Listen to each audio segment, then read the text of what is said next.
الحمد لله الذي هدانا لهذا وما كنا لنهتدي لولا أن هدانا الله لقد جاءت رسل ربنا بالحق الصلاة والسلام على رسول المسدد المصطفى الأمجد المحمود الأحمد أبي القاسم محمد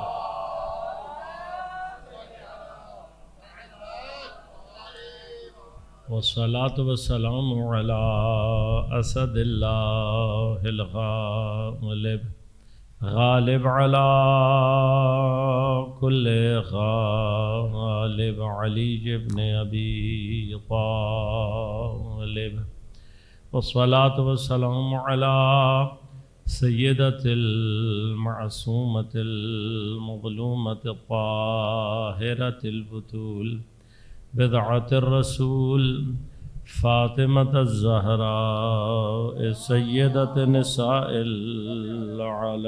العالمين والصلاة والسلام على الحسن المجتبى والحسين المظلوم وأهل بيته الطيبين الطاهرين المعصومين المظلومين المنتجبين المنتخبين لا سيما بقية الله في الأراضين روحي وأرواح العالمين لتراب مقدمه الفدا ولعنة الله على أعدائهم أجمعين أما بعد قال الله تعالى في كتابه الكريم بسم الله الرحمن الرحيم يسبح لله ما في السماوات وما في الأرض الملك القدوس العزيز الحكيم صلوات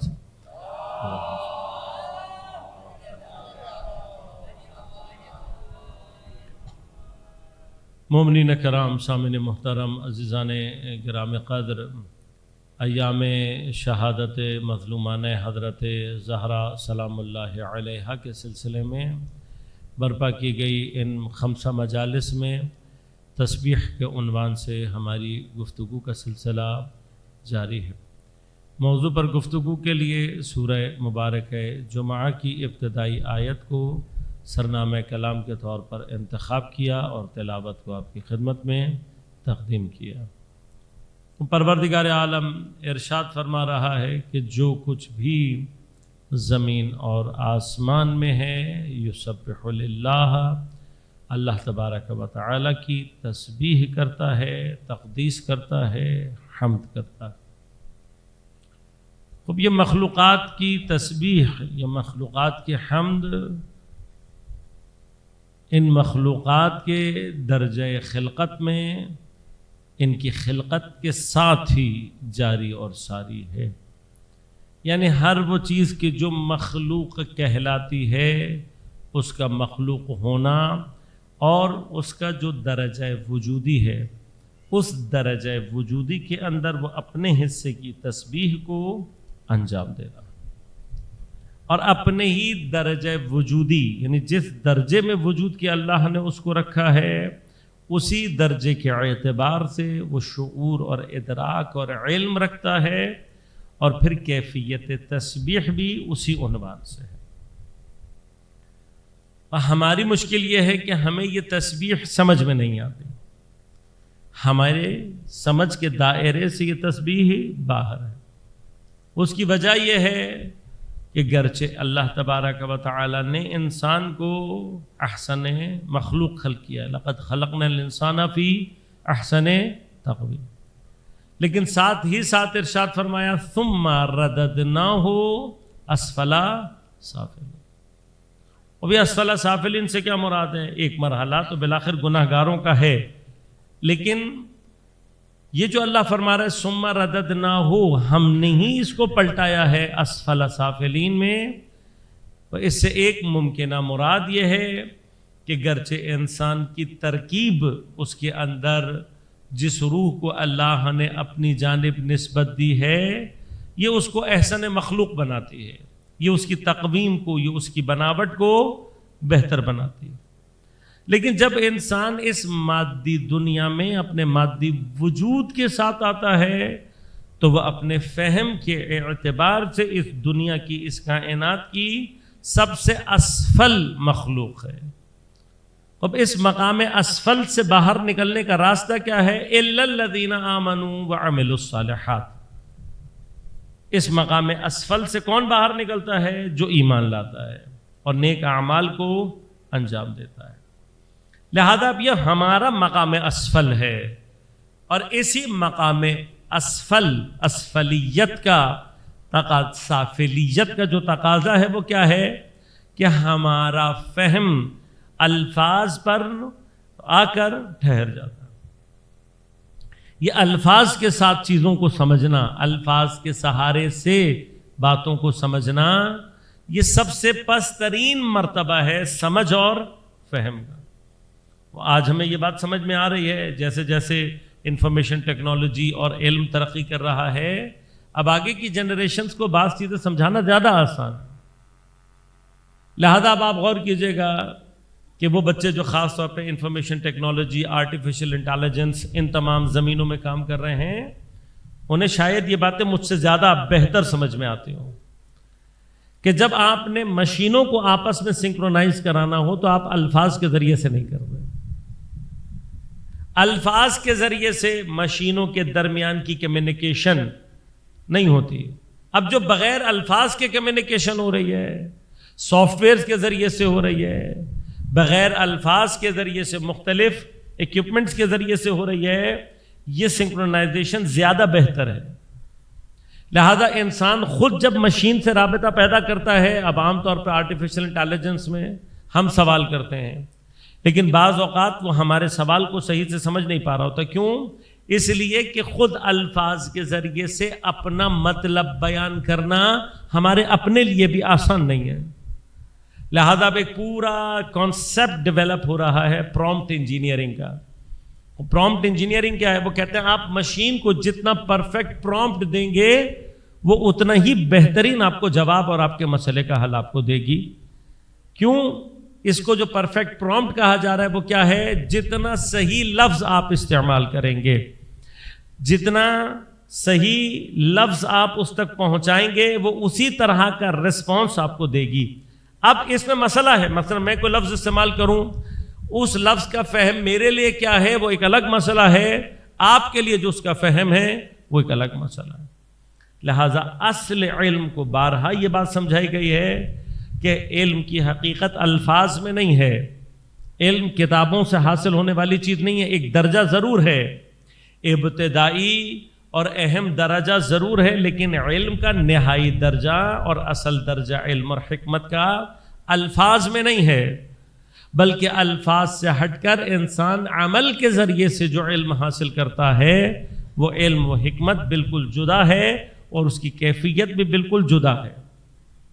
لہذا اب یہ جو ہم اسفل مرحلے میں، اب ہمارا اسفل مرحلے میں کیا ہونا ہے؟ اسی مادی وجود کے ذریعے سے کہ جس مادی وجود میں ہم اور آپ الفاظ کے ذریعے سے سمجھنے اور افہام اور تفہیم کے لیے ہم اور آپ جو الفاظ کے محتاج ہیں، یہ خود ہی اس درجے میں دنیا کے عالم مادہ کا بھی جو سب سے کم ترین، اسفل ترین اور ادنا ترین درجہ ہے وہ یہی درجہ ہے۔ کیوں؟ اس لیے کہ یہ اپنے لیے الفاظ کا محتاج ہے۔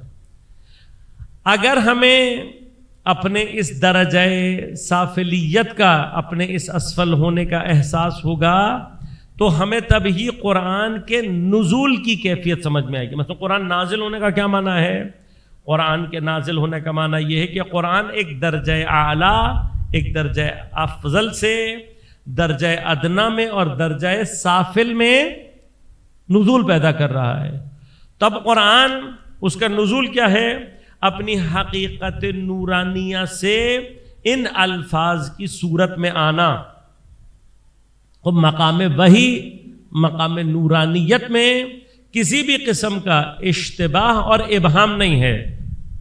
عالم وحی میں، مقام وحی میں، مقام نورانیت میں کسی بھی قسم کا کوئی اشتباہ، کسی بھی قسم کا کوئی ابہام، کوئی کنفیوژن نہیں ہوتی.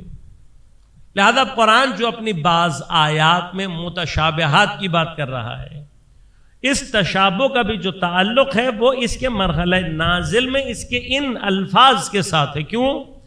اس لیے کہ لفظ کی حقیقت اور لفظ کی ماہیت کے اندر اشتباہ ہے، ابہام ہے. اور آپ ایک لفظ کے کتنے معنی سمجھ سکتے ہیں، اس معنی کی گہرائی کو آپ کتنا درک کر سکتے ہیں، الفاظ سے کتنا سمجھ میں آ سکتا ہے. لہذا غور کیجیے گا، یہ مرحلہ کہ انسان اپنے تجربات سے جو سیکھتا ہے وہ الفاظ سے نہیں سیکھا جا سکتا. یہ ہماری زندگی میں عام طور پہ پیش آتا ہے.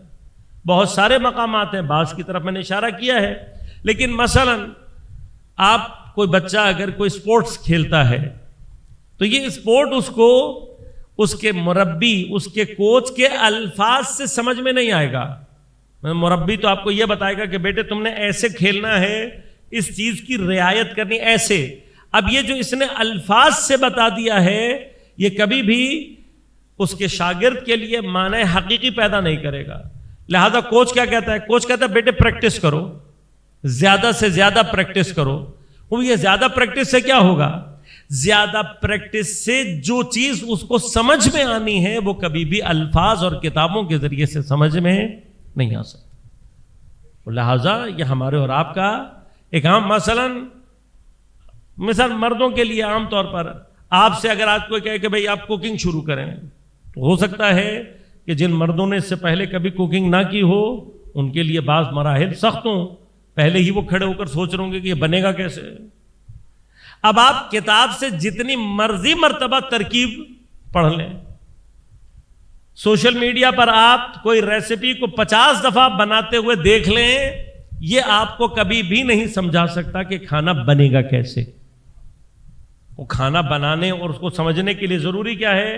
وہ ایک مرتبہ آپ نے خود انجام دینا ہے. اب یہ ہوتا ہے نا، جب آپ ایک مرتبہ انجام دیتے ہیں تو اس ایک مرتبہ میں ہی آپ کا فہم اس چیز کے بارے میں تبدیل ہونا شروع ہو جاتا ہے.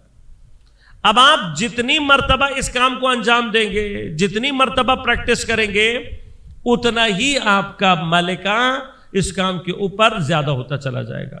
اچھا، اب اگر آپ کو ذوق اور شوق ایجاد ہو جائے اور آپ مزید تدبر، تفکر، شوق اور ولولے سے انجام دیں گے تو یہ نتیجہ نکلے گا اس صورت میں کہ آپ کو ایک ایک چیز کی تاثیر سمجھ میں آنے لگے گی. مثلا میں کس مرحلے پہ کون سی چیز کتنی مقدار میں ڈالوں گا تو اس کا نتیجہ یہ نکلے گا.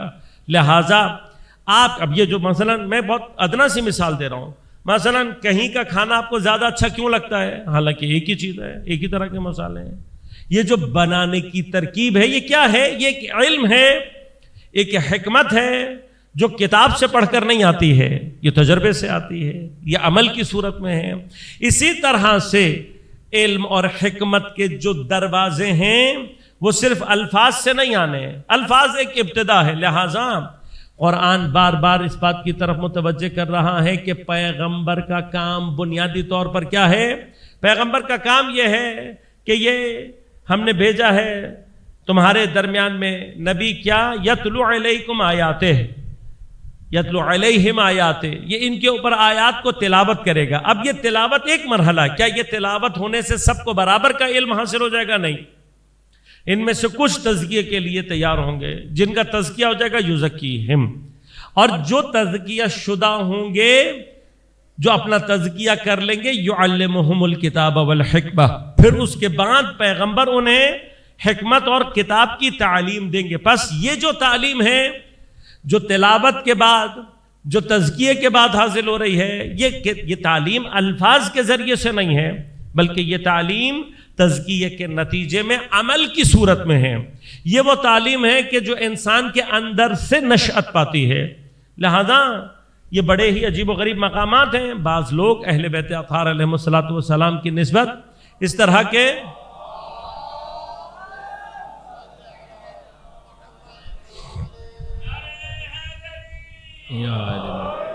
یہ مضاحکہ خیز قسم کے اعتراضات ہیں کہ مثلا یہ جب کسی کے پاس گئے نہیں، انہوں نے کسی سے تعلیم نہیں حاصل کی، تو اتنی فصاحت اور بلاغت ان کے پاس کیسے آ سکتی ہے؟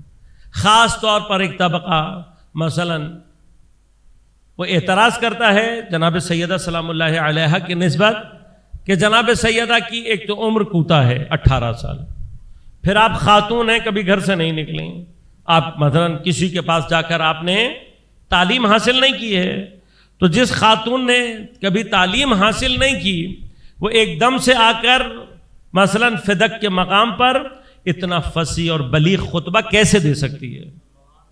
اب یہ اعتراضات ہیں کہ بھئی جو خاتون جس نے تعلیم، اب مشکل کیا ہے یہاں پر؟ میں اس کو مضاحکہ خیز کیوں کہہ رہا ہوں؟ اس لیے کہ سب سے پہلے تو آپ کو تعلیم کی حقیقت کا علم نہیں ہے، یہ پہلا مسئلہ ہے. دوسری طرف مضاحکہ خیز اس لیے ہے کہ خود آپ بعض مقامات پر اس طرح کی تعلیم اور اس طرح کے مراحل میں جن چیزوں کے قائل ہو، مثلا خود آپ ہی سے پوچھا جاتا ہے کہ بھئی جن صاحب سے آپ نے اتنی بہت ساری روایات نقل کر دیں، یہ تو پیغمبر کی آخری عمر میں آ کر مسلمان ہوئے تھے، یہ 2-3 سال کے مسلمان جو تھے، آپ کی حدیث کی کتاب ان کے نام سے بھری پڑی ہوئی ہے، تو یہ ان کو اتنی احادیث کیسے معلوم ہو گئی؟ ان کو یہ احادیث، یہ کہاں سے علم آیا؟ اب آپ اس علم کا ماخذ کیا بیان کرتے ہیں؟ کہا بھائی رسول کہیں جا رہے تھے، کسی نے رسول اللہ کو دودھ نذر کیا، پیغمبر نے پیا، پیندے میں تھوڑا سا دودھ بچ گیا. پیغمبر کا جھوٹا دودھ پینے کی کرامت یہ ظاہر ہو رہی ہے کہ یہ صاحب اتنا صاحب علم ہو گئے. اب میں اس کو مضاحکہ خیز کیوں کہہ رہا ہوں؟ پیغمبر کا جھوٹا پینے والا اتنا عالم ہو جائے،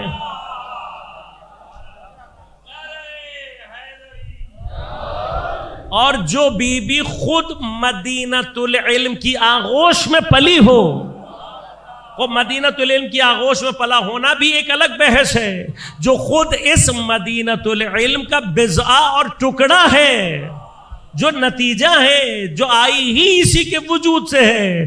یعنی پیغمبر جھوٹا چھوڑ دیں تو اتنا علم ہے، لیکن جو پیغمبر کے وجود سے دنیا میں اس طرح سے آئی ہو کہ خدا کہہ رہا ہو انا اعطیناک الکوثر، خدا عطا کر رہا ہے، جو پیغمبر کا وجود اور بضع ہے. لہٰذا یہ مراحل ہیں، یہ پیغمبر کے اور غیر پیغمبر کے بھی وجود کا کون سا حصہ ہے؟ مگر پیغمبر نے بتایا نہیں؟ بالکل بتایا ہے. فرمایا فاطمہ تو قلبی، فاطمہ میرا قلب ہے، بین جنبی، میرے دونوں پہلوؤں کے درمیان. انشاءاللہ کبھی فرصت رہے اور کبھی موقع رہے اور جناب سیدہ سلام اللہ علیہا کے مقام لیلۃ القدری کو آپ کی خدمت میں تقدیم کروں تو وہاں پر آپ کی خدمت میں عرض کروں گا کہ وہ قلب جس پر قرآن نازل ہوا اور یہ قلب مصطفیٰ، اس کا آپس میں رابطہ کیا ہے، اور مقام لیلۃ القدری حضرت سیدہ کیا. اب یہ سیدہ کے علم کا راستہ ڈھونڈنا ہے تو خود پیغمبر سے پوچھو جا کر. ایک عام آدمی اگر مراحل عبودیت میں وہاں پہنچے، اخلاص کے ساتھ عبادت کرے، تو اس کی اللہ تبارک و تعالی قلب سے اس کی زبان پر حکمت جاری کر دیتا ہے. تو سیدہ سے بڑھ کر کوئی عبادت گزار ہو سکتا ہے؟ سیدہ سے زیادہ کوئی خالص عبادت کر سکتا ہے؟ تو یہ مضاحکہ خیز اشکالات ہیں، یہ تمہاری جاہلیت کا یا بغض کا ثبوت ہے کہ تم سیدہ کی فصاحت اور بلاغت پر اس انداز سے. اور یہی بارہا تاکید کر رہا ہوں، آج بھی تاکید کر رہا ہوں کہ یہ جو خطبہ جناب سیدہ سلام اللہ علیہ نے ارشاد فرمایا ہے، یہ فدق مانگنے نہیں گئی ہے بی بی، یہ تا قیام قیامت اپنا وہ اثر چھوڑ کر. اس سے بڑا پلیٹ فارم کیا ہو سکتا تھا؟ خود سوچئے نا، فدق کے پلیٹ فارم سے بہترین پلیٹ فارم کیا ہو سکتا تھا؟ نہ تاریخ میں کبھی فدق کا مقدمہ بھلایا جا سکتا ہے اور نہ کبھی سیدہ کا یہ خطبہ بھلایا جا سکتا ہے.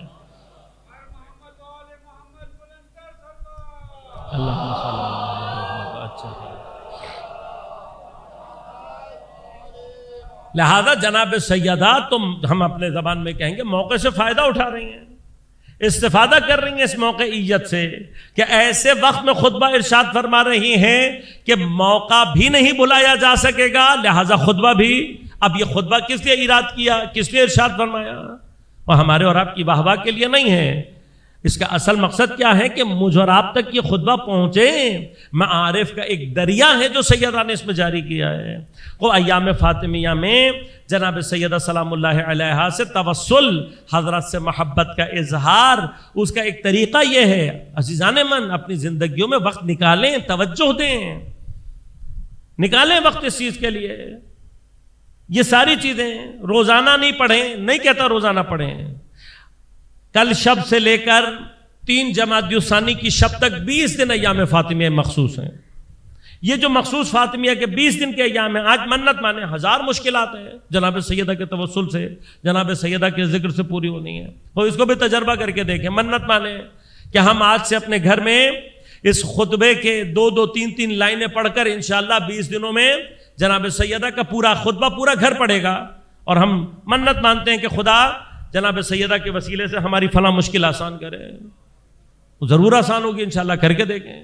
ایسا نہیں ہو سکتا کہ سیدہ سے توسل کیا جائے اور دعا رد ہو جائے. لہذا یہ سارے کے سارے مقامات، یہ علم جو اندر سے آنا کب آئے گا؟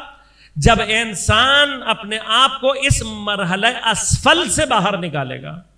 اب یہ اسفلیت میں رہنے کا کم ترین درجہ کیا ہے کہ جس انسان کو اللہ نے اعلیٰ ترین کمال تک، لامحدود کمال تک پہنچنے کی صفت یعنی استعداد عطا کی ہے، اسے یہ استطاعت عطا کی ہے، وہ اپنے آپ کو ایمان کے ذریعے سے اس مرحلے سے نہ نکال سکے. لہذا اب جو اس اسفل مرحلے میں رہ جائے گا اس کے لیے خدا کیا فرما رہا ہے کہ حتیٰ اس کو قرآن کا ظاہر بھی، قرآن کے الفاظ بھی، قرآن کی ظاہری قراءت بھی اس کو سمجھ میں نہیں آئے گی. لہذا 2 دن سے جو آیت آپ کی خدمت میں پڑھ رہا ہوں کہ خدا کیا ارشاد فرما رہا ہے، اذا قرأت القرآن، اے میرے حبیب جب تم قرآن کی تلاوت کرتے ہو، جعلنا، ہم قرار دیتے ہیں، بینک و بین الذین لا یؤمنون بالآخرہ، ان لوگوں کے درمیان اور تیرے درمیان میں ہم کیا کرتے ہیں؟ قرار دیتے ہیں حجابا مستورا، ایک ڈھانپ دینے والا، چھپا دینے والا حجاب ہم تمہارے اور ان کے درمیان میں. بس کیا ہوتا ہے؟ یہ قرآن کی قراءت سننے کے باوجود بھی قرآن سمجھ نہیں رہے ہوتے. عربی نہیں آتی ہے، پھر قرآن کیوں نہیں سمجھ میں آ رہا؟ اس سمجھ کے لیے انسان کو اپنے آپ کو اس مرحلے سے باہر نکالنا ہے. جب تک انسان اپنے آپ کو اس مرحلے سے باہر نہیں نکالے گا، اس کی سمجھ کبھی بھی، یہ حجاب مستور ہے جو خدا ڈالتا ہے. اب یہ کس نوع کا حجاب ہے؟ خود اس حجاب کو سمجھیں. کافر کو کیوں سمجھ میں نہیں آ رہا؟ اور انسان جب تک آگے کے دراجات میں نہیں جاتا اس کو بہت ساری چیزیں سمجھ میں نہیں آتی. کیوں سمجھ میں نہیں آتی؟ اس لیے کہ جب تک وہ اس حجاب مستور میں پھنسا ہوا ہے، اس کے وہ حص کام ہی نہیں کریں گے جس سے اس کو سمجھ میں آنا ہے. اب اس کی بہترین مثال کیا ہے؟ بہترین مثال خود ہماری دنیا میں آنے سے پہلے رحم مادر میں ہماری حالت. اور 9 مہینے میں بہت ساری سٹیجز ایسی ہوتی ہیں کہ جس میں انسان یہ تصور نہیں کر سکتا کہ ہمیں کوئی چیز سمجھ میں آئے. لیکن رحم مادر میں آخری مہینہ، رحم مادر میں آخری ہفتہ، آخری دن کس حالت میں ہوتا ہے؟ انسان مکمل انسان ہو چکا ہوتا ہے، بشرن سویہ. آخری دن مگر انسان مکمل ہے یا نہیں ہے؟ آخری ہفتے میں مگر وہ مکمل انسان ہو چکا ہے یا نہیں؟ سب کچھ ہے. لیکن کیا رحم مادر میں انسان کی آنکھیں کام کرتی ہیں؟ کیا رحم مادر میں انسان کے کان اس طرح سے کام کر رہے ہوتے ہیں؟ رحم مادر میں انسان سانس کہاں سے لیتا ہے؟ رحم مادر میں انسان کو غذا کہاں سے ملتی ہے؟ سارے حواس، سردی، گرمی، ٹچ، تمام کے تمام حواس سب کیا ہیں؟ بند. کب تک بند ہیں؟ جب تک رحم مادر میں. ساری غذا، سانس، ہر چیز، پانی، سب کچھ کہاں سے مل رہا ہوتا ہے؟ اس کارڈ کے ذریعے سے، ناف کے ذریعے سے جو کہ رحم مادر سے اٹیچ ہوتی ہے. اب یہ ماں کے پیٹ میں مکمل انسان ہے یا نہیں؟ مکمل انسان ہے.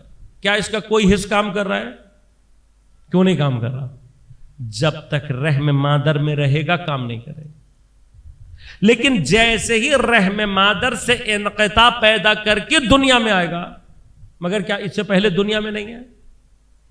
عالم مادہ میں ہی ہے نا. اسی عالم مادہ میں ہے لیکن جب تک رحم مادر سے متصل ہے اس دنیا کے باقی احساس، ادراک، شعور، کوئی چیز کام کر رہا ہے؟ کوئی کام نہیں کر رہا۔ لیکن جس لمحے میں رحم مادر سے دنیا میں آتا ہے، دنیا میں آتے ہی آنکھ کام کرنا شروع کر دیتی ہے یا نہیں؟ کام کرنا شروع کر دیتا ہے یا نہیں؟ زبان، ناک، ہر چیز کام کرنا شروع کر دیتی ہے، ہر چیز کام کرنا شروع کر دیتی ہے۔ یعنی کیا؟ جیسے ہی اپنے آپ کو رحم مادر سے منقطع کرے گا، اس طرف کے حواس خود بخود اس کے اندر پیدا ہونا۔ اسی طرح سے یہ عالم مادہ اس دنیا میں آنے کے باوجود بھی مادیات کے ذریعے سے اپنے آپ کو متصل رکھنا، مادے میں پھنسا رہنا۔ جب تک انسان مادے میں پھنسا رہے گا تب تک اسے اس سے آگے کے مرحلے کے احساس، شعور اور ادراکات کبھی بھی اس کے لیے بیدار نہیں ہوں گے۔ لہذا غور کیجئے گا، آیت میں اللہ تعالیٰ کیا فرما رہا ہے کہ بین الذین لا یؤمنون بالآخرہ، ان لوگوں کے اور تیرے درمیان میں حجاب دیتے ہیں کہ جو آخرت پر ایمان نہیں لائے۔ یہ نہیں کہا لا یؤمنون باللہ، اللہ پر ایمان نہ لانے والے ہوں، یا اے میرے حبیب تیری رسالت پر ایمان لانے والے نہیں ہیں، قرآن پر ایمان لانے والے نہیں۔ عقائد میں اللہ تبارک و تعالیٰ نے کس عقیدے کا تذکرہ کیا؟ آخرت۔ وہ بھی آخرت کا تذکرہ کیوں کیا ہے؟ اللہ پر ایمان بھی تو اہم ہے، نبی پر تو ایمان اہم ہے، آخرت کو کیوں؟ یعنی یہ حجاب آخرت والوں پر کیوں؟ اس لیے کہ یہاں پر دو امکان ہیں۔ ایک امکان یہ ہے کہ ایک تو آخرت پر وہ یقین نہیں رکھتا جو خدا پر یقین نہ رکھے۔ کیوں؟ اس لیے کہ یہ نہیں ہو سکتا کہ کوئی توحید پر اور نبوت اور امامت پر عقیدہ رکھے بغیر قیامت پر ایمان لے آئے، یہ نہیں ہو سکتا۔ اب یہ لوگ تو ویسے ہی ایمان لانے والے نہیں ہیں۔ لیکن دوسرا طبقہ کون سا ہے؟ جو نوعاً کہیں نہ کہیں خدا پر ایمان لایا ہوا ہوتا ہے، کچھ نہ کچھ آثار ایمان ہوتے ہیں۔ اسی طرح سے نوعاً نبوت اور امامت پر بھی کچھ نہ کچھ ایمان پایا جاتا ہے، لیکن آخرت کے بارے میں جو ایمان ہے وہ بہت ہی ہلکا اور بہت ہی ضعیف حالت میں ہوگا۔ ہمارے ساتھ عام طور پر یہ ہوتا ہے، عقائد سیکھنے یا عقائد پڑھنے کے حوالے سے جب ہمیں کبھی شوق یا ولولہ اٹھتا ہے تو توحید کی ابحاث میں ہماری ایکسیلریشن فل ہوتی ہے، لیکن جیسے جیسے ہم عقیدہ سیکھتے ہوئے نیچے آتے ہیں تو قیامت کے عقیدے تک آتے آتے ہماری ٹینکی خالی ہو جاتی۔ قیامت کا عقیدہ بھائی یہ رہ جاتا ہے، ہاں بھائی ایک دن قیامت آئے گی۔ یہ قیامت کا عقیدہ نہیں ہے عزیزان من۔ وہ قیامت کا عقیدہ بنیادی طور پر کیا ہے کہ یقین کی منزل رکھنا کہ ہم نے اس جہان سے واپس جانا ہے۔ لہذا پہلی بات یاد رکھیے گا کہ اول تو عقائد میں جب تک عقیدہ اس کی جو فہم کا اور اس عقیدے کو سمجھنے کا جو طریقہ ہے تو اس کا جو آرڈر ہے وہ ڈسینڈنگ ہے۔ جب تک آپ کو توحید 100% کلیئر نہیں ہوگی آپ کو کبھی بھی نبوت اور امامت سمجھ میں نہیں آئے گی۔ نبوت اور امامت کلیئر ہو جائے گی، آپ کو قیامت خود بخود سمجھ میں آئے گی۔ اب یہ خود بخود سمجھ میں آنے کے بعد، یعنی جب ہم یہ کہیں گے کہ ہمیں قیامت سمجھ میں آ گئی تو حقیقی معنی میں سمجھنے کے بعد کا مرحلہ کیا ہے کہ جب آپ نے عقیدہ سمجھنا ہے تو آرڈر اوپر سے نیچے کی جانب ہے، لیکن جب عمل کی دنیا میں آئیں گے اسی عقیدے کو ایکٹیویٹ کرنا ہے، فعال کرنا ہے، تو مرحلہ اوپر سے شروع نہیں ہوتا، پھر مرحلہ نیچے سے شروع ہوتا۔ یعنی وہ پہلا عقیدہ جس کو آپ نے اپنے اندر ایکٹیویٹ کرنا ہے، فعال کرنا ہے، وہ اسی قیامت کا عقیدہ ہے۔ لہذا یاد رکھیے گا کہ جب تک قیامت کے عقیدے کو آپ اپنے اندر ایکٹیویٹ، فعال نہیں کریں گے تب تک ہم نبوت اور امامت کے عقیدے میں عملی طور پر داخل ہو ہی نہیں سکتے۔ اور جب تک نبوت اور امامت کا عقیدہ ایکٹیویٹ اور فعال نہیں ہوتا انسان کبھی بھی عملی طور پر موحد نہیں بن سکتا۔ لہذا اس اعتبار سے موحد بننا سب سے زیادہ مشکل کام ہے۔ ایسا نہیں ہے کہ جس دن آپ کو توحید سمجھ میں آ جائے گی آپ موحد ہو جائیں گے، نہ، ایسا کچھ بھی نہیں ہے۔ توحید کی سمجھ کا لازمہ نبوت اور امامت کے عقیدے کی سمجھ ہے۔ عقیدے کی نبوت اور امامت کا اگر عقیدہ واقعاً صحیح سمجھ میں آیا ہوگا تو اس کا نتیجہ قیامت کے عقیدے کی صحیح سمجھ ہے۔ قیامت کے عقیدے کی صحیح سمجھ کا نتیجہ میرے عمل سے ظاہر ہونا چاہیے. عمل سے کیسے ظاہر ہوگا؟ میں اس کی ایک چھوٹی سی مثال دے رہا ہوں. قیامت کا، معاد کا اصل عقیدہ کیا ہے؟ عقیدہ یہ نہیں ہے قیامت کا کہ ایک دن قیامت برپا ہوگی، نہ، یہ عقیدہ نہیں ہے. اصل جو عقیدہ معاد ہے وہ یہ ہے کہ انسان کو اس بات پر یقین ہونا چاہیے کہ میں کہیں اور سے آیا ہوں اور مجھے وہاں پلٹ کر جانا ہے. یہ یقین کی منزل پر ہو. اب یقین کی منزل کیا ہے؟ ایک ایگزامپل، ایک مثال سے آپ کی خدمت میں عرض کرتا ہوں. مثلا کوئی انسان کہیں مسافرت پر جائے، بہت پیسہ ہو اس کے پاس، بادشاہ بھی تصور کر لیں، کسی دنیا کا آج کوئی ملینئر ٹاپ لیول کا کوئی شخص تصور کر لیں. کیا جہاں وہ وزٹ پر جاتا ہے، جہاں پر اس کو یہ معلوم ہوتا ہے کہ میں نے کچھ دن یا کچھ دیر سے زیادہ یہاں نہیں رہنا، کیا بہت پیسہ ہونے کے باوجود بھی جہاں اس نے نہیں رہنا وہاں جا کر وہ یہ سوچتا ہے کہ میں گھر خرید لوں؟ میں آیا ہوں تھوڑی دیر کے لیے لیکن میں بڑے طرح کمفرٹیبل طریقے سے رہنا چاہتا ہوں، تو ایسا کرتے ہیں گھر خرید لیتے ہیں. کچھ دنوں کے لیے آیا ہوں تو ایسا کرتے ہیں گاڑی خرید لیتے ہیں. ہے کوئی؟ مثلا آپ زیارات پر جاتے ہیں، اللہ کرے آپ کے پاس بہت پیسہ ہو، تو کیا آپ زیارات پر جانے کے بعد آپ کہیں گے بھائی زیارات ذرا اطمینان سے ہوں، تو ایسا کرتے ہیں گھر خرید لیتے ہیں. اور اطراف کی زیارت پر بھی جانا ہوگا تو ایسا کرتے ہیں گاڑی خرید لیتے ہیں. کوئی ہے جو یہ کرتا ہو؟ نہیں. وہ آپ نے آرام سے زیارت کرنی ہے، خدا نے آپ کو مادی وسائل بھی زیادہ دیے ہیں، تو آپ زیادہ سے زیادہ یہ کریں گے، آپ کہیں گے بھائی اچھا اور نزدیک والا ہوٹل خرید لو. آپ نے زیارات اچھے طریقے سے انجام دینی ہے، آپ کہیں گے بھائی کسی اچھی گاڑی، مہنگی گاڑی، مطلب مہنگا کوئی رینٹ کار لے لو، 24 گھنٹے ہماری خدمت میں کھڑی رہے. لیکن آپ گاڑی خریدیں گے نہیں، گھر آپ خریدیں گے نہیں. آپ کا یہ عمل بتا رہا ہے کہ آپ یہاں پر ہمیشہ رہنے کے لیے نہیں آئے. عمل بتا رہا ہے نا. اب دنیا میں جب تک ہمارا عمل یہی چیز ثابت نہیں کرے گا، اس وقت تک معنی کیا ہے؟ اس وقت تک معنی یہ ہے کہ ابھی تک ہم معاد کے اور قیامت کے عقیدے پر ایمان. اب جو قیامت کے عقیدے پر ایمان نہیں لایا، خدا کیا کہہ رہا ہے؟ بینک و بین الذین لا یؤمنون بالآخرہ جعلنا حجابا مستورا. ہم ان کے اور تیرے درمیان میں حجاب مستور بنا دیتے ہیں. اس حجاب مستور کا نتیجہ کیا نکلتا ہے؟ قرآن سننے کے بعد بھی ان کی سمجھ میں. لہذا کرنا کیا ہے؟ قیامت کے عقیدے کا سب سے بڑا کام کیا ہے؟ آپ کو ایک مرتبہ دوبارہ پیدا کرنا ہے. ایک دفعہ پیدا ہو گئے، پیدا ہونا کیا ہے؟ رحم مادر سے دنیا میں تشریف. دونوں مادی ہیں، عالم مادہ سے جدا نہیں ہے. اسی مادی دنیا میں ہمارا پہلا تولد، ہماری پہلی پیدائش کیا ہے؟ رحم مادر سے انقطاع حاصل کرنا. جیسے ہی رحم مادر سے انقطاع کریں گے، آپ کے کچھ شعور، کچھ ادراک آپ کے اندر خود بخود آپ کی حصے بیدار ہو جائیں. یہ کیا ہے؟ پہلا تولد. حضرت عیسیٰ علیہ السلام سے روایت ہے، آپ نے فرمایا لا تدخل الملکوت.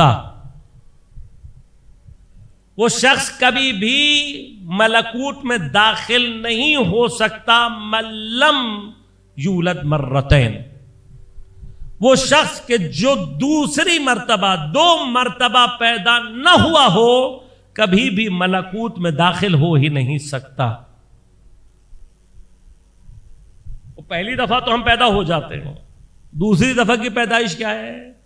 دوسری دفعہ کی پیدائش ایمان اور عمل صالح کے ذریعے سے اپنے آپ کو اسی عالم دنیا اور اس کی مادیات سے منقطع کرنا ہے.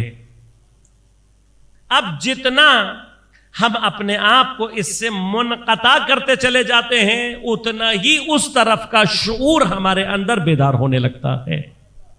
لہذا اس مقام پر امام خمینی رضوان اللہ تعالی علیہ، ان کی تعبیر بڑی خوبصورت تعبیر ہے. آپ نے فرمایا کہ ہر شے اپنے نشأ وجودی، مرتبہ وجودی میں اپنی تسبیح کر رہی ہے، لیکن چونکہ انسان سافل ترین مرحلے میں ہے، ادنا ترین مرحلے میں ہے، لہٰذا اس کو اپنی گفتگو کے علاوہ کسی کی تسبیح سنائی ہی نہیں دیتی.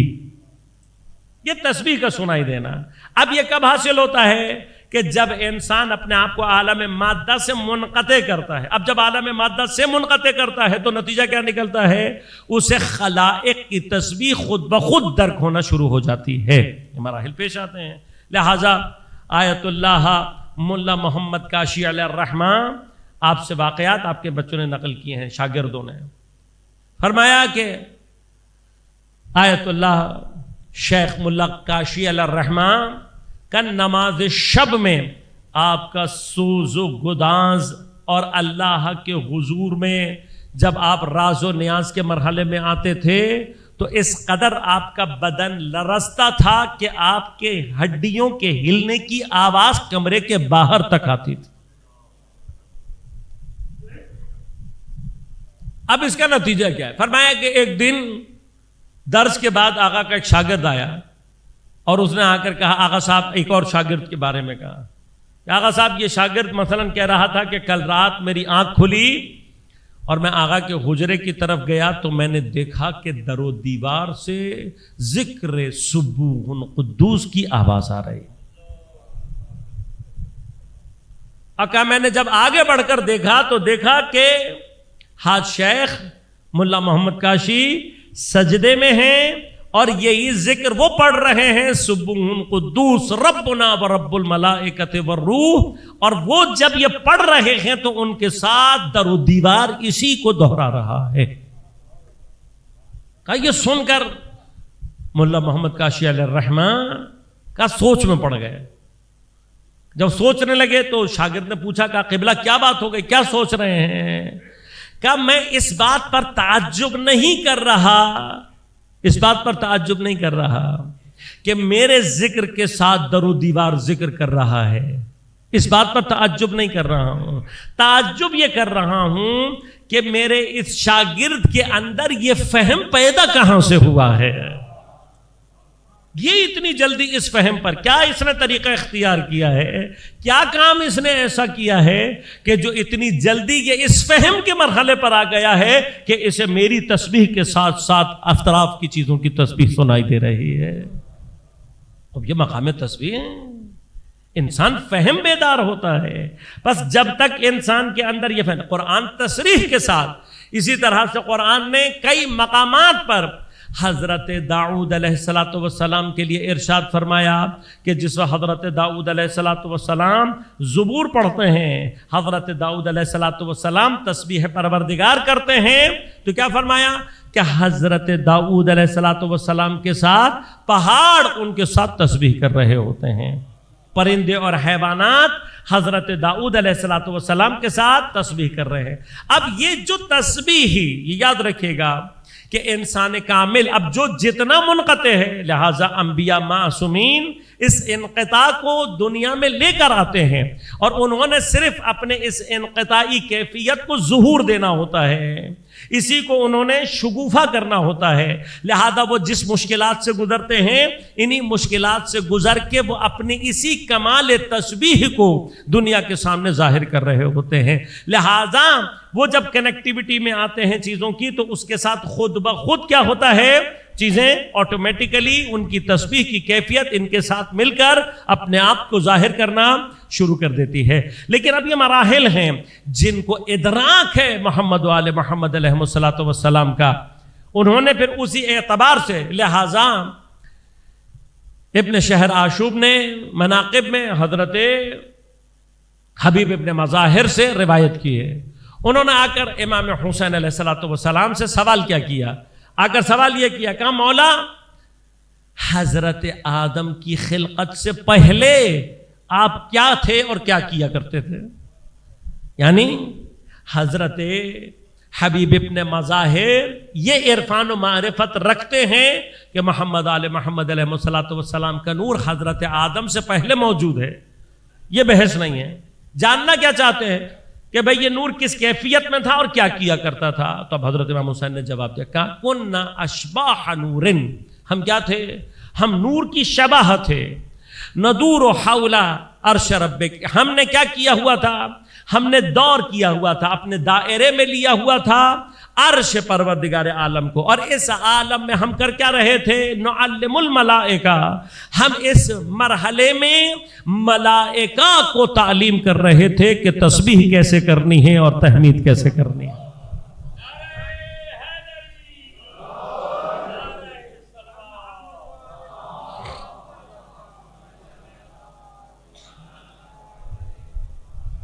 لہذا اہل بیت محمد علیہ السلام، اہل بیت محمد علیہ السلام، ائمہ اطہار علیہ السلام، یہ وہ ذوات مقدسہ ہیں کہ جن کے وجود سے یہی تسبیح ہی پوری کائنات میں جاری ہے.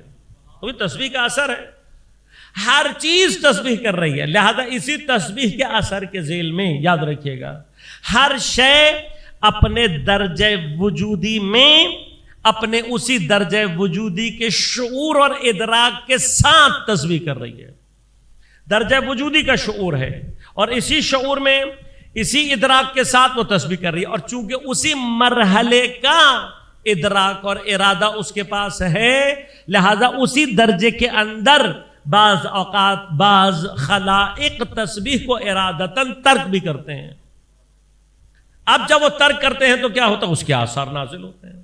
لہذا یاد رکھیے گا، اس کائنات میں اتفاقات نہیں ہیں، ایکسیڈنٹس اور کو انسیڈنٹس نہیں ہیں. یہ کائنات حوادث، کائنات اتفاقات نہیں ہے. یہ کائنات انسیڈنٹس کی کائنات ہے، پلان کائنات ہے، واقعات کی کائنات ہے، حادثات کی کائنات.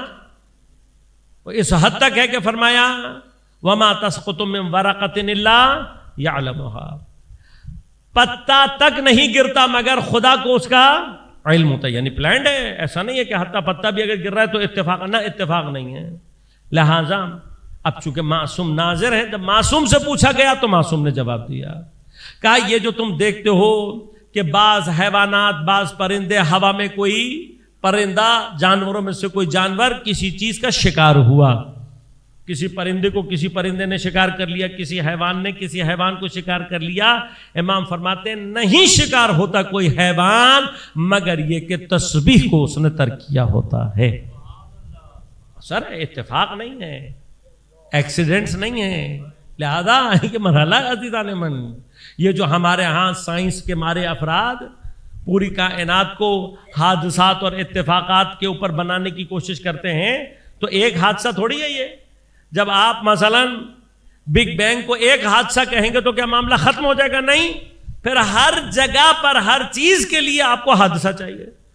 حادثاتی طور پر ایسا ہو گیا، حادثاتی طور پہ دھماکہ ہو گیا، حادثاتی طور پہ زمین ایسے بن گئی، حادثاتی طور پر یوں ہو گیا، حادثاتی طور پہ پانی بن گیا، حادثاتی طور پہ ہوا بن گئی، حادثاتی طور پہ حادثاتی حادثات ہیں. کو ان حادثات کو چھوڑ کر تم صرف ایک خدا کے وجود کے قائل ہو جاؤ، یہ ہزاروں حادثات تمہیں بنانے کی ضرورت ہی نہیں پڑے گی. یہ وہ چیز ہے، یہی وہ مطلب ہے جس کو علامہ اقبال اپنے مشہور شعر میں بیان فرماتے ہیں کہ وہ ایک سجدہ جسے تو گراں سمجھتا ہے، ہزار سجدوں سے دیتا ہے آدمی کو نجات. وہ ایک خدا کے قائل ہو جاؤ تو تمہیں اتنے ہزاروں اتفاق بنا کر پھر بھی ایک غیر اتفاق، ہزاروں اتفاقات بنانے کے باوجود بھی تم کسی نتیجے پر، لہذا ایک خدا کو مان لو گے تو تمہارے سارے مسائل حل ہیں.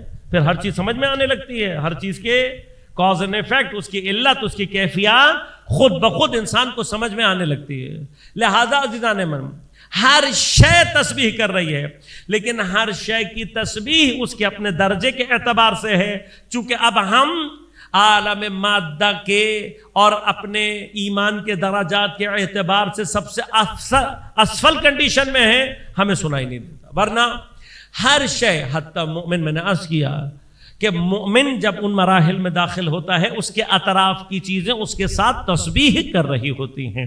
بعض مقامات پر اسی لیے معصومین علیہ السلام نے ان چیزوں کو ظہور دیا اپنی ولایت تکوینی کے تصرف کے ذریعے سے، تاکہ اپنے اطراف کے لوگوں کو یہ بات سمجھا سکیں کہ یہ تسبیح ہے کیا، کرتی کیسے ہے.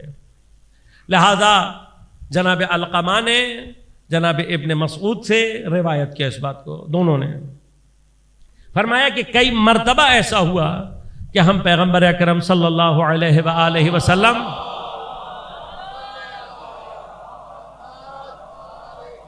حضرت کے ساتھ دسترخوان پر بیٹھے ہوئے ہیں اور ہم نے دیکھا کہ حضرت جو لقمہ لیتے ہیں حضرت کا ہر لقمہ تسبیح کر رہا ہوتا تھا. اسی طرح سے قطب راوندی نے اپنی کتاب میں جناب انس سے روایت کیا کہ ایک روز ہم اور کچھ اصحاب پیغمبر کی خدمت میں بیٹھے ہوئے ہیں. حضرت نے کچھ سنگریزے کچھ کنکر ہاتھ میں لیے کہ جیسے ہی یہ کنکر حضرت کے ہاتھ میں آئے ہیں ان کی تسبیح کی آواز سنائی دینے لگی.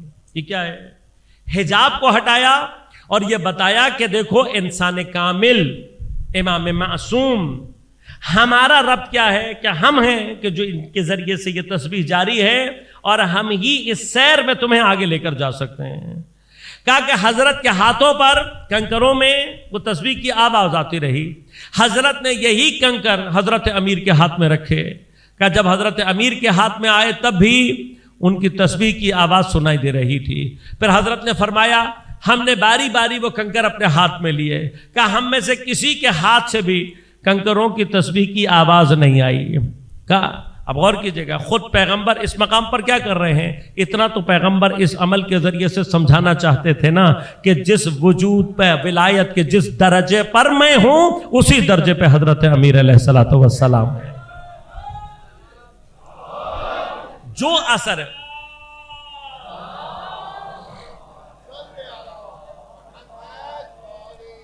جو اثر وجودی میرے ہاتھ کا کائنات پر ہے وہی اثر وجودی حضرت امیر علیہ الصلوۃ والسلام کا اس کائنات کے اوپر ہے.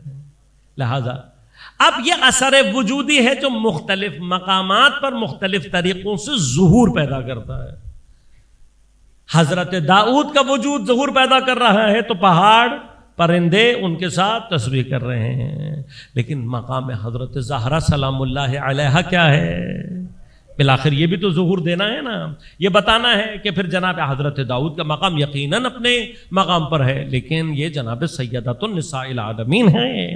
یہ حضرت داؤد علیہ الصلوۃ والسلام کی بھی سیدہ ہے. اس کا مقام ظہور دینا ہے. لہذا فرمایا کہ جس وقت جناب سیدہ سلام اللہ علیہا مصلی عبادت پر وارد ہوتی ہیں. مصلی عبادت پر ہی کیوں؟ اس لیے کہ یاد رکھے گا مقام جگہ وقت یہ ساری چیزیں اہمیت رکھتی ہیں.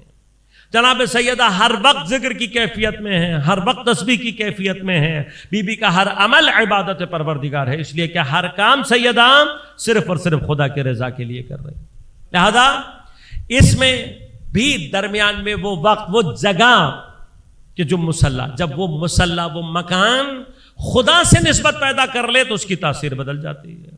لہذا حکم دیا گیا ہے کہ اپنے گھروں میں کسی جگہ کو مصلی قرار دو. مسجد نہیں، مسجد شرعی صیغے کے ساتھ پڑھی جاتی ہے اور پھر اس کے آثار و برکات بھی جدا ہیں اور اس کے احکامات بھی جدا ہیں. گھروں میں مستحب عبادت کے لیے فرمایا کیا کرو؟ اپنے گھروں کی کسی ایک جگہ کو مصلی مسجد قرار دو.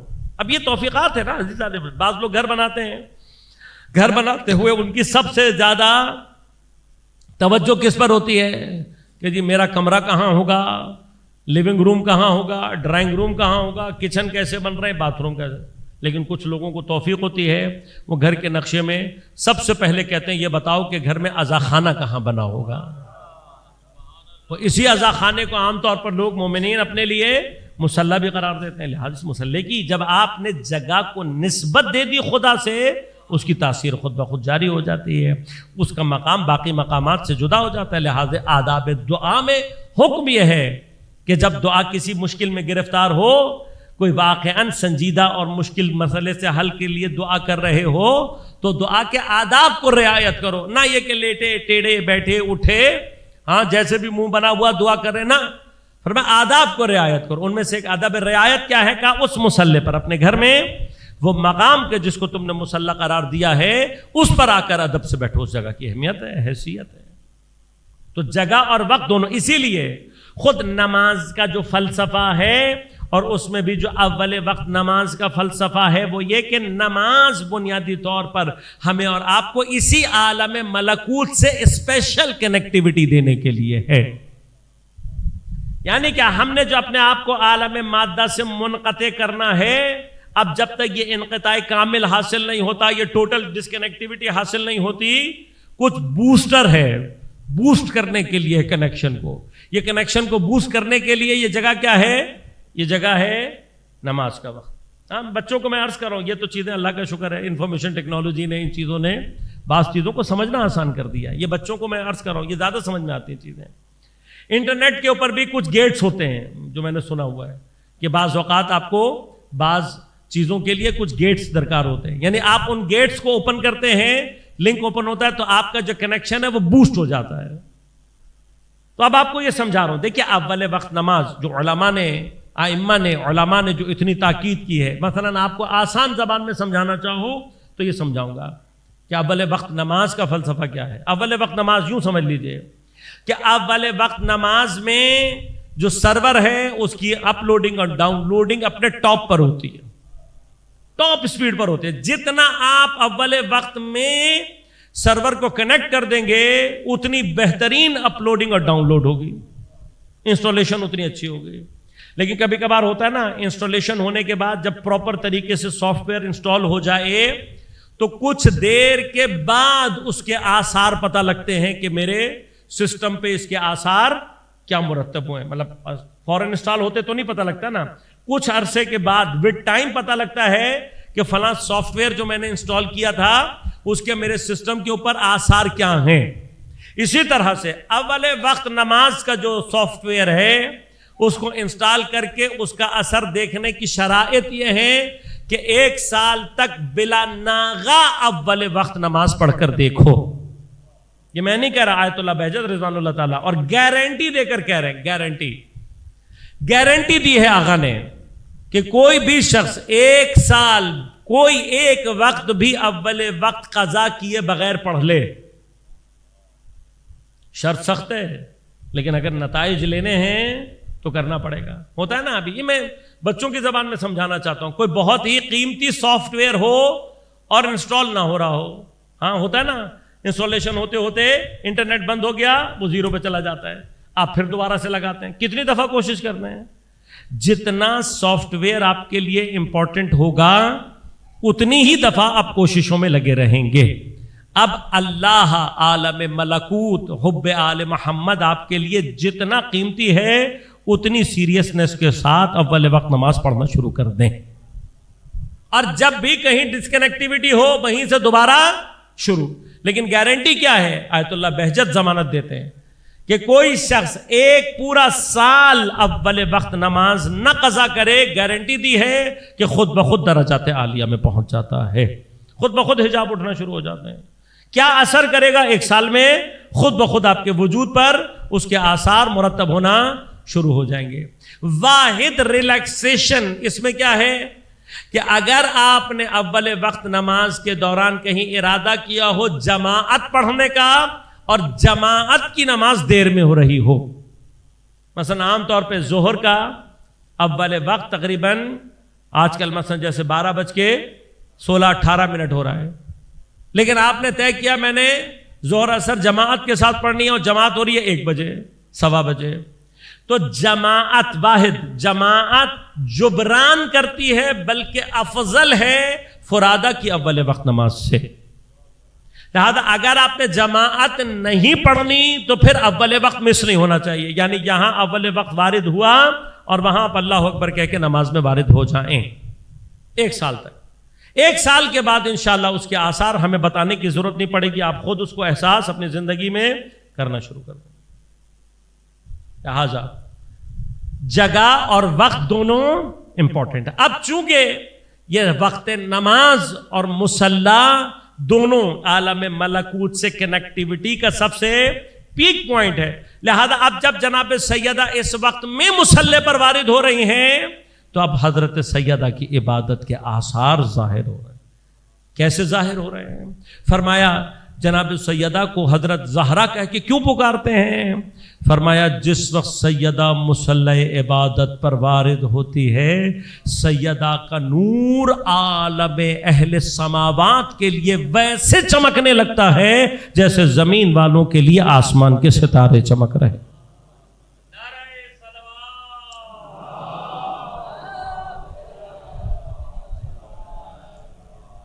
حضرت داؤد کی تسبیح کا اثر زمین پر ہے، سیدہ کی عبادت کا اثر آسمانوں میں اہل السماوات تک پہنچ رہا ہے۔ یہ فرق ہے جناب سیدہ میں اور حضرت داؤد علیہ السلام کی تسبیح۔ اب سیدہ اپنے ان تمام مقامات عظمت کے ساتھ دفاع دین اور دفاع امامت اور ولایت میں مقاومت کے لیے ظالمین کے سامنے کھڑی۔ وہ سیدہ کا میدان میں آ جانا یہ خود ایک مقام ہے اپنی جگہ پر۔ یہ جو بار بار سوال کیا جا رہا ہے حضرت امیر گھر میں ہوتے ہوئے، شجاع ہوتے ہوئے میدان میں نہیں آ رہے، تو جواب واضح ہیں جواب۔ حضرت امیر کے لیے جو سچویشن اس وقت کریٹ کر دی گئی ہے، وہ سچویشن کیا ہے؟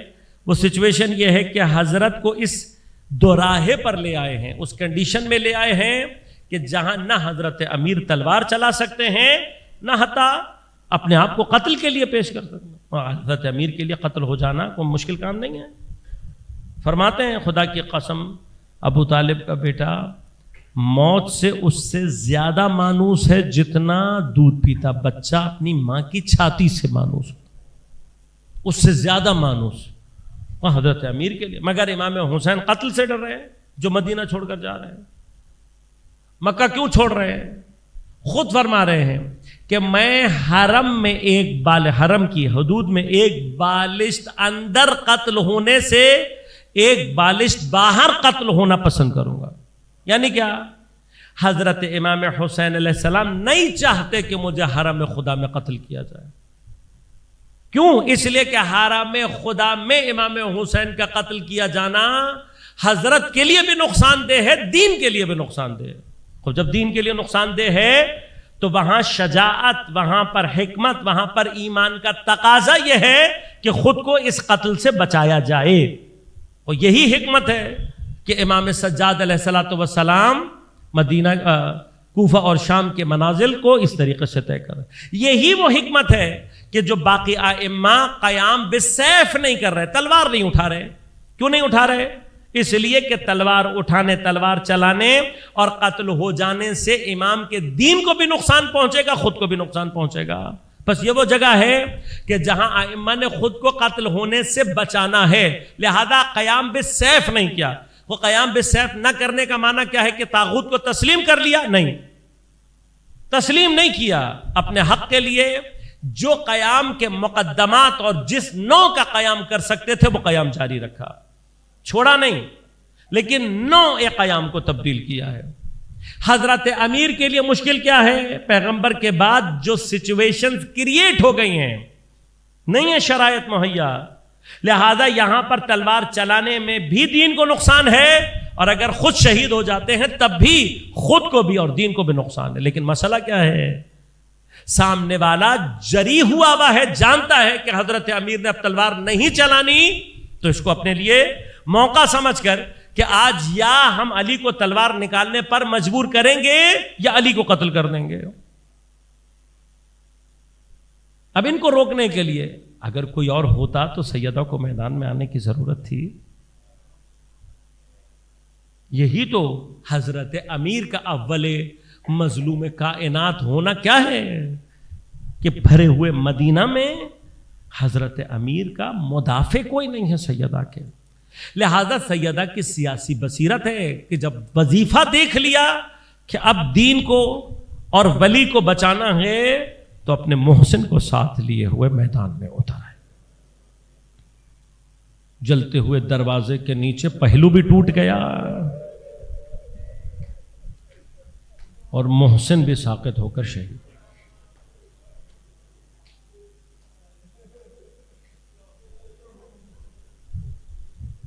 جناب فضا کو آواز دے کر کہہ رہی ہیں یا فضا خذی، اے فضا آ کر مجھے سنبھال۔ ابھی فضا نے اپنے پیروں پر کھڑا کیا تھا، دیکھا کہ یہ ظالم گھر میں گھسنا چاہتے ہیں، آخری کوشش کی ہے سیدہ نے، ایک مرتبہ فضا کو پیچھے کیا، پھر دوبارہ پورے قد کے ساتھ ظالموں کے سامنے کھڑی ہو گئی۔ عجیب ہے تاریخ واقعہ۔ اب جب کھڑی ہوئی سیدہ دوبارہ ملعون نے ایسا تماچا لگایا سیدہ کے،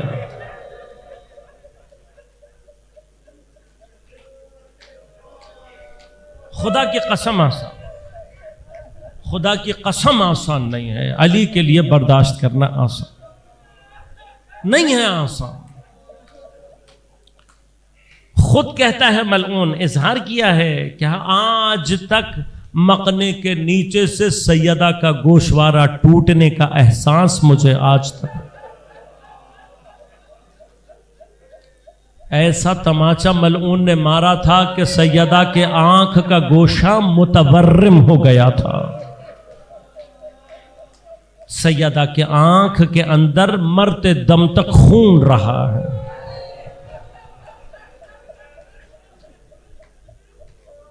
حکومت کے دوران کسی صحابی کو تماچا مارا،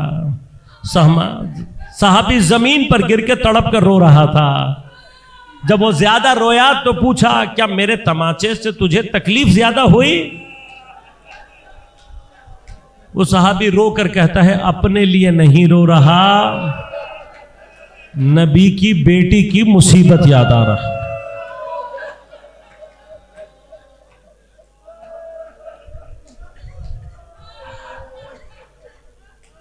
ایک مرتبہ اندر داخل ہو کر کائنات کے امیر کے گلے میں رسی ڈالی ہے اور حضرت کو کھینچتے ہوئے مسجد کی سمت لے گا۔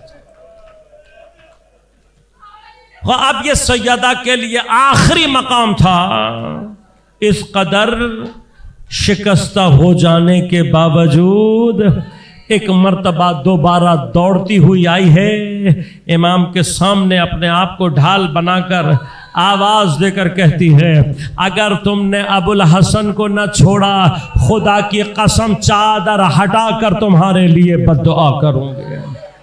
خدا جانے کس قدر ہیبت ہے سیدہ کے لہجے میں، ایک مرتبہ بد دعا کا لفظ سننا تھا، سب گھبرا کر پیچھے ہٹ گئے۔ کیوں؟ اپنی آنکھوں سے عذاب ہوتے ہوئے دیکھا تھا، جانتے تھے کہ اگر سیدہ کی زبان ہل گئی کوئی عذاب سے نہیں روک سکتا۔ لیکن ایک مرتبہ ذرا سوچیں کہ جب سیدہ علی کو بچا کر گھر لے کر آئی ہوگی، کس نے کس کو کس بات کا پرسہ دیا؟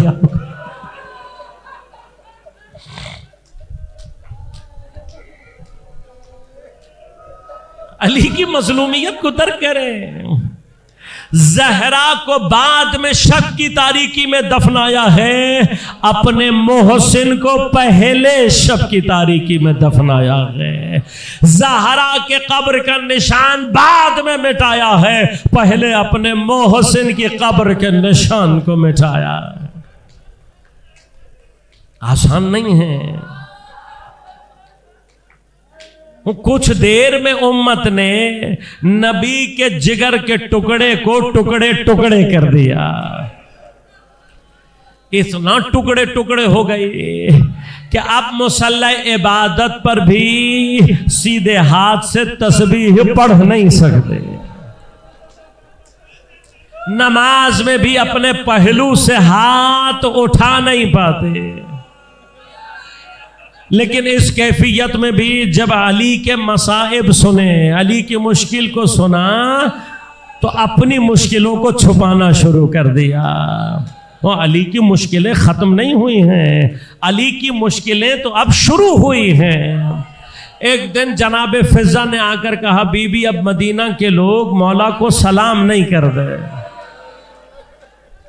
شام کو جب حضرت تشریف لائے، ایک مرتبہ پاس بیٹھ کر ادب سے سلام کر کے کہا یا امیر المؤمنین سوال کر سکتی ہو؟ کہا پوچھو نبی کی بیٹی کیا پوچھنا چاہتے ہو؟ کہا مولا میں نے سنا ہے اب مدینہ کے لوگ آپ کو سلام نہیں کرتے۔ فاتح خیبر کی آنکھوں سے اشک جاری ہو گئے، رو کر کہتے ہیں نبی کی بیٹی بات اتنی سی ہوتی علی برداشت کر لیتا، نوبت یہاں آ گئی ہے میں سلام کرتا ہوں یہ جواب نہیں دیتے۔ یہ علی کی مظلومیت ہے، یہ علی کا درد ہے۔ لہذا علی سے اپنے دردوں کو اتنا چھپایا کہ اپنا درد چھپانے کے لیے اپنی شہادت سے پہلے ایک مرتبہ حضرت کو پاس بیٹھا کر کہا یا علی وصیتیں کرنا چاہتی ہوں. زہرا کی زبان سے وصیت کا لفظ علی کے لیے سنگین ہے، لیکن پوچھا یا نبی کی بیٹی کیا کہنا چاہتی ہو؟ کہا یا علی مجھے رات کی تاریکی میں غسل دینا، رات کی تاریکی میں کفن دینا، رات کی تاریکی میں دفنا دینا. ارے رات کی تاریکی کے غسل و کفن کا راز اس وقت کھلا جب رات کی تاریکی میں علی غسل دیتے ہوئے دھاڑے مار مار کر روئے. ام ایمن نے جب سوال کیا تو بس اتنا کہہ سکے ارے بڑی صابرہ تھی نبی کی بیٹی، کتنے زخم ایسے ہیں جو علی کو معلوم ہی نہ ہونے دیے.